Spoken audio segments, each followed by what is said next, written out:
ରକ୍ଷାବନ୍ଧୁ ପୁଣି ଆପଣମାନଙ୍କୁ ଶୁଣିଲା କିଶୁ ରକ୍ଷାବନ୍ଧୁ ଏବେ ପିଲାମାନେ ଅପେକ୍ଷା କରିଛନ୍ତି ଆଉ ଠିକ୍ ସମୟରେ ଏବେ ସୁନେନା ଆଉ ତାଙ୍କ ଶାଶୁ ବାହାରିଛନ୍ତି ସେଇ ଗାଡ଼ିରୁ କିନ୍ତୁ ଏବେ ସେଇ ଗାଡ଼ିର ନାମ ଦେଖି ହଁ ଏଇଟା ବୋଧେ ସେଇ ଗାଡ଼ି ବୋଲି ଗୁଣ୍ଡାମାନେ କହୁଛନ୍ତି ଆଉ ଠିକ୍ ସମୟରେ ଆଉ ଏବେ ସେ ଭାବିଛନ୍ତି ଏଇ ତ ଦୁଇ ନାରୀ ଶାଢ଼ୀ ଆଉ ଏହାକୁ ଆମେ କିଡ଼ନାପ୍ କରି କରିବା ଆଉ ଠିକ୍ ସମୟରେ ଏବେ ଆଉ ସେ ନାଲି କଲର୍ର ଡ୍ରେସ୍ ପିନ୍ଧିଛି ଆଉ ମୋତେ ଆଉ କଲ୍ କରିବନି ମୁଁ ଯେଉଁଟା କହୁଛି ସେଇଟା କର ଏବେ ତୁମ ପେମେଣ୍ଟ ପାଇଯିବ ହେଲେ ନାରୀ କରି ଡ୍ରେସ୍ ପିନ୍ଧିଥିବ ସେଇଟାକୁ କିଡ଼ନାପ୍ କର ଆଉ ଠିକ୍ ସମୟରେ ଏଇ ଭାବିଲି ଯେ ଏ ହେଉଛି ନାରୀ ସୁନେନାକୁ କିଡ଼ନାପ୍ କରିଲେ କାହିଁକିନା ସୁନେନା ଚାହୁଁଛି ତାଙ୍କ ଶାଶୁକୁ କିଡ଼ନାପ୍ କରିବା ପାଇଁ କିନ୍ତୁ ଏବେ ସୁନେନାକୁ ଆଉ ଏବେ ସୁଗନ୍ଧାକୁ ଫୋନ୍ କରି ଆଉ ଏବେ ଭିଡ଼ିଓ କରି ଦେଖିଲି କିନ୍ତୁ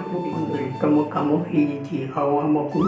ପଇସା ଦରକାର ତାପରେ ସେ କହିଲେ ଠିକ୍ ଅଛି ମୁଁ ତୁମକୁ ପଇସା ଦେଇଦେବି ଆଉ ଠିକ୍ ସମୟରେ ସେ କହିଲେ ଠିକ୍ ଅଛି ଆଉ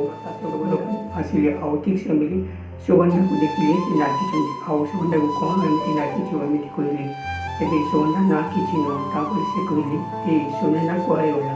ଆଜି ମୋତେ ସୁନେନା ଛାଡ଼ିକି ଦେଇଛି ଏମିତି କହିଲେ ଆଉ